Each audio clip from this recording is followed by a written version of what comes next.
Good evening, campers, dreamers, and babysitters. An ex-Marine grapples his way through a web of small-town corruption when an attempt to post bail for his cousin escalates into a violent standoff with the local police chief. Yes, folks, this is my raw reaction review for Rebel Ridge.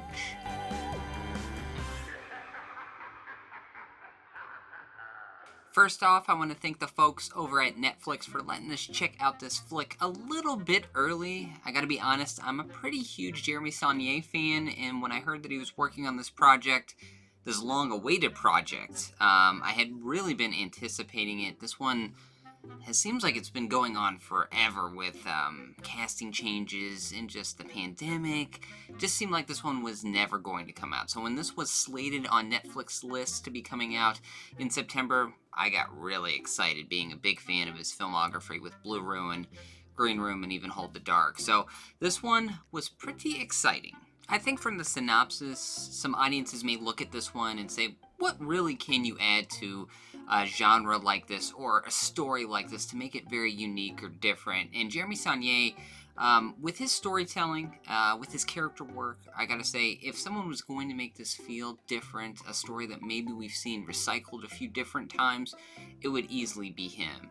Diving into a pretty big positive of the film is the cast itself. Aaron Pierre playing Terry Richmond, our protagonist of the film. He's this ex-soldier traveling to this small town.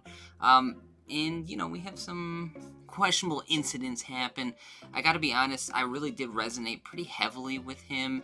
He's just got this charisma about him, and I know a lot of people are going to talk about this film from an action standpoint, and when those action scenes do pop up with Aaron Pierre, I gotta say he does absolutely deliver, but really what awed me in this film is his subtle emotion in this.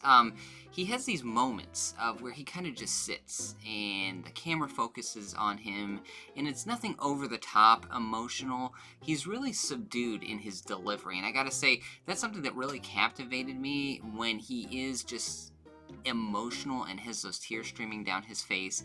It's something that I absolutely resonate with. It feels so authentic. Sometimes when you're given deliveries, it's a little too over the top and almost takes you out of the scene.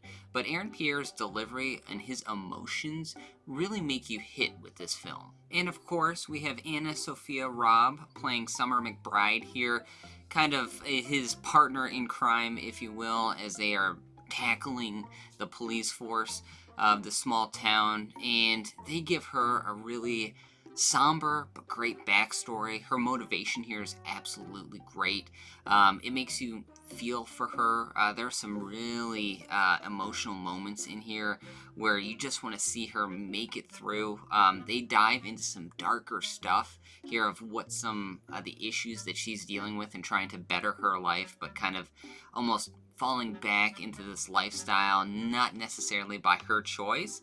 And she sells it so well. And then those two working together, this pair, they just have this absolute chemistry about them that it does really feel authentic. And as an audience member, as you watch this, you're going to really feel like you have stake in the situation as well. And then we have Don Johnson playing Chief Sandy as the main antagonist here. And, him on screen with Aaron Pierre and them playing off of each other. Don Johnson just has a gift for playing an asshole, to be honest. There are some very compelling scenes in here, them playing in this big sandbox of sorts, and seeing how all these characters interact. There are so many tension-filled scenes in this film, and that is such a big plus with Jeremy Saulnier. He's able to encapsulate all of that tension in just one scene, and honestly, half of it is them just delivering dialogue. There's a great scene in here with Don Johnson delivering some lines to Aaron Pierre, looking through a mirror at Aaron Pierre, and for me, looking at the line delivery, I think as a writer, as a director, and just a creative in general, you have these interesting situations or this dialogue, and you never know how to find these situations to really deliver them, to make the audience feel compelled and to really feel like they're in the situation. And Jeremy Saulnier really did find a lot of different moments and ways to deliver that dialogue to keep the audience intrigued. When you look at this film, it's labeled as an action thriller, and I think a lot of people are going to lean on the action side of things and really expect a lot of action scenes, and there are action scenes in here, but I got to be honest, Jeremy Saulnier was a little modest in terms of when to use those action scenes. Now, when he does use them, they mean a lot, and he makes the most out of them. But this isn't a non-stop action-y thrill ride for when you go to the theater and see something like The Fall Guy. This is something that is very different, and when those action scenes hit, they really do hit. Going into one of my criticisms of the film, I just spoke about the action scenes, and while they are strong as we move toward the end of the film, I expected something a little more satisfying from the tension that we had seen throughout the film itself. I think while the ending is rather realistic, I felt like we were working towards something a little bigger, something maybe a little more extraordinary when we're dealing with these action flicks. And I think maybe as an audience member going into a film labeled an action film, they will be wanting something a little bit bigger, a little more grandiose. Now, I think the ending does work from what Jeremy Saulnier does give us. I just think it will leave you wanting a little bit more and maybe going one step further. As we look at the subject matter and what we're really dealing with in this film, I always go back to Saulnier's film Hold the Dark, and there's one particular scene in there that if you've seen the film, you're probably going to know what I'm talking about, where it's all out mayhem, and it is very gory, and it's, I think, a scene that will live with you after you watch that film. Now, I wasn't necessarily expecting that from Rebel Ridge, but maybe something along those lines. Saulnier has always had this grittiness to his films. When you look at something like Blue Ruin and certainly Green Room, that scene is chock-filled with grittiness. I think maybe from Hold the Dark to Rebel Ridge, we've lost something. We've lost some of that grittiness and that feel, that punk rock feel that Saulnier's always had in his films. Now, I don't know if that was something that just happened or maybe he pulled back a little bit in this film. There's one element in here that I wasn't satisfied with our character, Terry. He makes a decision, or his choice of how he presents things and how he combats, that I wasn't really a big fan of.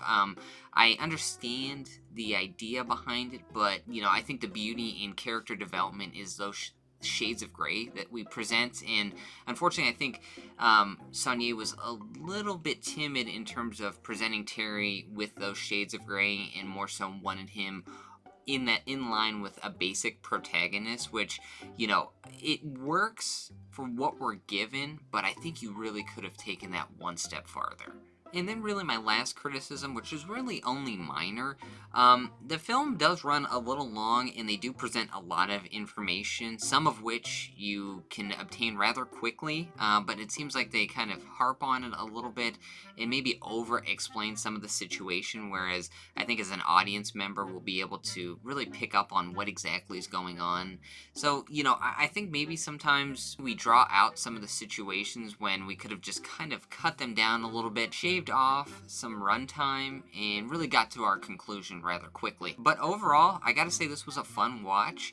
I'll have to watch it a couple more times to find out where this really fits in line with Saulnier's filmography. If that's, at the very back end, hey, maybe it ends up at the very top. I'm not sure at this moment, but I gotta say, this is easily a recommendation from me.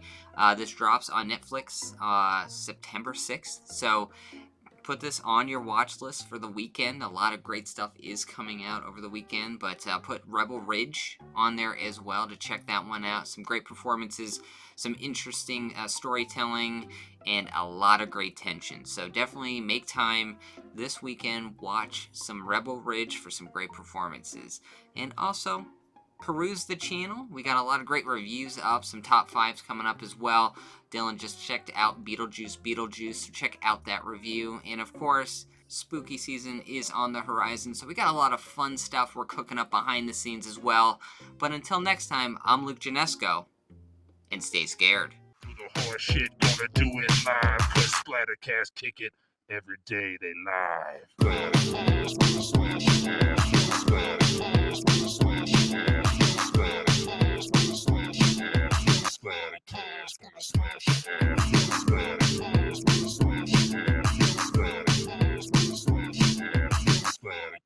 ass, gonna slash your ass.